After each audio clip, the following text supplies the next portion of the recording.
choice. No, I made that choice. Boom, we were just talking about how my hair is cut. And I made this choice. I'm not actually balding. But anyway.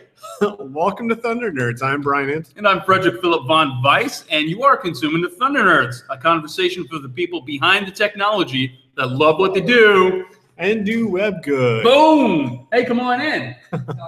Hey, we got an audience, everybody. We got this guy. What's your name? Jeff. Hey, Jeff, come on in and sit down. Hey, Jeff, we're talking to Julien right now. Julien, I'm excited to talk to you. You were all about security. Where are you working at right now, and what are you doing? I work at Mozilla right now. I manage a small team of 5 people that is tasked with securing the backend infrastructure of Firefox.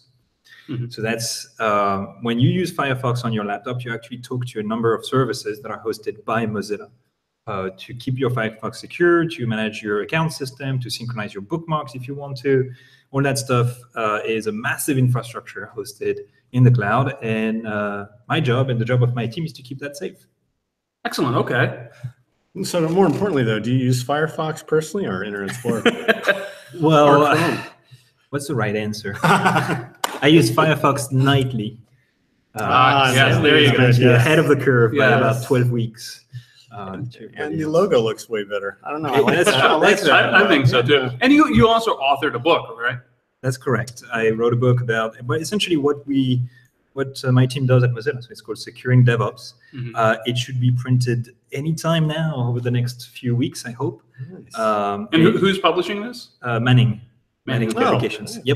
Yep. Big publisher. Nice. Yep. And we've been working on this for the past 2 years. And it goes through everything from how to set up your web application in a small cloud environment to how you're going to do incident response the day you get hacked. So. Oh, that's interesting. Oh, okay, great. I see. So is that what you're going to be, or excuse me, what you did speak about today? Well, it was a bit hard. I tried to compress 400 pages in like a 40-minute talk, and I looked at it and like, that's a bit dense. So I focused specifically on the web application security part, because I thought that was really like the audience we had today was essentially web developers. Mm-hmm. And so I tried to focus on the part of the book that talks about how you take your website or your web application and you make it more resistant to common web attacks. Gotcha. So that was the talk today. So things from, for example, protecting against content injections, or making sure your massive set of dependencies are not going to blow up in your face, mm-hmm. HTTPS, all of that good stuff. So how did you actually get into this field? Like, what led to you going down the path of security versus everything else? Well, essentially through system administration. So mm-hmm. when I started, I was out of high school trying to find my path toward IT, and I knew I wanted to be in IT, but I didn't know which path I wanted to take. So I actually took a weird path. So I was in France, I'm French, and I did some sort of what you would call, I'm not quite sure what you call it here. It's not a community college, more like a vocational school. Working for 1 week at a government agency and for 1 week actually studying. And that led me to learning system administration. And naturally, I moved into Linux and firewalls and gradually moved into risk management. And I got my master in information security and really working on like the traditional type of information security stuff you would find like in a bank or in an insurance company or big corporations.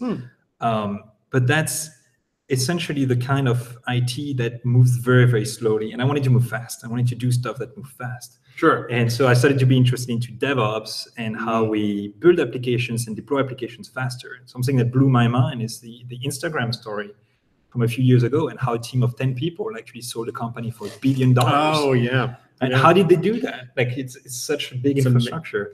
And so I started being interested in that and looking at, the security angle of that. And I joined Mozilla and we applied all of that good stuff to what we do there. Now, are you part of the remote group, or are you in an office, or? I work out of a 5-acre ranch in the boonies of Florida. Oh, wow. Okay. Nice. Where? Right out of Sarasota. Sarasota, that is where I'm from. Okay. Also known as the Boonies. Yeah. Where I do have optical fiber, so that's nice. Oh, wow. For some reason. But yeah, definitely remote. That's nice, though. Awesome. Yeah. So how did you get into this? Like, what was the catalyst that got you interested in this kind of realm of security? Was it music? It was music, wasn't it? It always seems to be music. Well, not music actually. No, okay. I did play music for one. I play bass terribly. And that's probably why I got into security, because I was so bad at music. I'm like, I need a different career that's actually going to make money. Did you then lock the bass away into like a vault? No, my wife did that. Oh, okay. She's like, you should really be doing something else. No, the reason I got into this particular field where I work in now is essentially because I was always sitting in between the security people and the devs and the ops. And I never really wanted to be like just the security person or just the ops person or just the dev person. I was always interested in a bit of everything. Right. Well, I think of the core what we're curious about is how did you even get into dev? Like when you were a child, did someone lay an abacus in front of you and you're like, oh, this is cool, and then computer, and then like someone led down that? Yeah.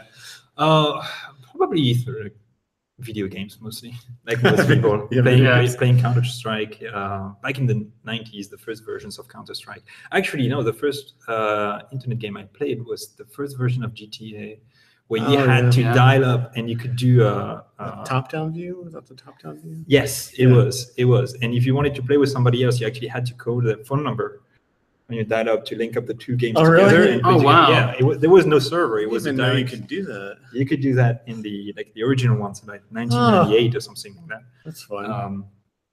And at some point, we started playing games online, and we needed servers essentially. So I started looking into how do I set up one of those, and that's how I learned the whole set up a Linux server and configure it and use it, and starting to work for a government agency. I actually got to use some old hardware that they had in the basement. So most people dislike spending their afternoon in the basement. I actually like that. I took a bunch of hardware home and started laying it on the shelves at home and connecting things together, spending the weekend trying to figure out how to connect the file server to the rest of my network and this sort of thing. Cool. So little by little, it took time, but I learned my way through. And then I really liked working on networks. That was my thing at the time. And so I decided I wanted to have my own email server. And I learned everything. How did you make that decision? It was the early 2000s. Everyone come to that? Everyone comes to that at some point and eventually walks away from it. Yeah, I've heard it's a nightmare to run and maintain an email server. Yeah. Well, I think for most people it really is, because they don't want to spend the first 2 years of investment setting it up. Only 2 years. Only 2 years, right? But you were like, let's go for it. Well, that was a way for me to learn, right? Yeah, Are sure. you still doing it? I'm still doing it. If you send me an email, it goes to my personal server. Over time, I learned to make it less painful than it used to be. Sure. But it's more secure. And more secure. But it's a good way to learn. Yeah. Like the question, like when you don't know anything, and you look at an email, and you're like, how did that piece of email went from like somebody's computer here to my computer there? Yeah. What other machines did it touch? What are the protocols? How does a DNS request even work? How does a server, an HTTP server work? All that stuff is. We got the next 5 hours. All right. Well, that's actually a question we still ask sometimes in interviews, asking candidates, can you explain how you establish a connection to a web server? Yeah. Okay, start at the TCP packet and work your way up. Mm-hmm. Some people can be really, really detailed in their answers. Some others are very hand-wavy, and that's actually, depending on who you're hiring, it's an interesting piece of information. Yeah, some people can't get their hands or their brains around a packet and what that even is. Mm-hmm. Did you name your email server? I did. And it's called? It's called Khazad Dûm, from the Lord of the Rings. That's a bridge where nice. When I set up that server, I actually wanted to rewrite the firewall to block packets by sending back a packet that says "You shall not pass." Did you do that? I didn't get around to it. I did that years ago. Oh, you got to go back and do that now. I know. Every once in a while, I think about it. Yeah, that's awesome. I love that. All right, cool. Well, hey, we're getting around to the end. Do you have any kind of words of wisdom that you could share with our audience? Anything that you might Well, the only thing I would say potentially is a lot of people are somewhat scared of entering the field of security because they think it's complicated. It's a specialist field. And interestingly, a lot of the people we hire nowadays are not security experts. They are developers, they are sysadmins, because we're interested in their engineering mindset and we're interested in taking that and applying it to the field of security. And if people out there are interested in starting with security but don't really know how, well, just look at what you're doing today and think about how you could break it and make it more secure. And that's a great way to get started. Nice. Well That's said. good advice. I think just like somebody was just telling us that they invited people to start hacking the Pentagon. Oh yeah, yeah. Apparently they did recently. The Pentagon said you can do it. We're not going to arrest you. We just want to see, what problems we have. They might hire you, actually. Yeah, They probably hire you. You hear that all the time about hackers who like hacked something and then it turns around after their 5 years or so in prison, they get hired by the company they hacked. It's crazy. We have a pretty good list of people that we're interested in hiring just based on the security report they send us regularly through our web bug bounty program, for example. Wow. That's a good way. Go hack a company and then send your resume. Be careful. You heard it here first. Send it via the hack. Yeah. Be careful who you hack, though. They're not all that friendly. Yeah. Statements made by our guests are not necessarily. Don't go do that. Don't hack companies. Well, hey, man, thanks so Great much having you for being on. on the show. Yeah, great Thanks for having you on. having me.